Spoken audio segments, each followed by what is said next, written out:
విమర్శలు, సద్విమర్శలు, ప్రతి విమర్శలు చేయాలి తప్ప భాషని ఇంకా దిగజారుస్తూ మాటలు మాట్లాడడం అనేది సరైనది కాదనేది నా అభిప్రాయం.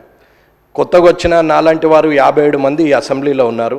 మిమ్మల్ని చూసి మేము నేర్చుకోవాలి, కానీ మీరు మాట్లాడే భాష ద్వారా ఇంకొక 4 పదాలు కలిపి దిగజారిపోయే భాషను మాట్లాడేంతటి మాటలు మాట్లాడడం బాగుండదని అనుకుంటున్నాను. ఒకరు మూర్ఖులైతే ఇంకొకరు వారికి సద్విమర్శ చేసి సరైన మార్గంలో పెట్టాలి తప్ప, ఒకరు అన్నారు కదా నేను ఇంకొక 2-3 మాటలు ఎక్కువ మాట్లాడితే నాకు ప్రజల్లో మంచి పేరు వస్తుందని అనుకుంటున్నారు తప్ప అది బాగులేదు.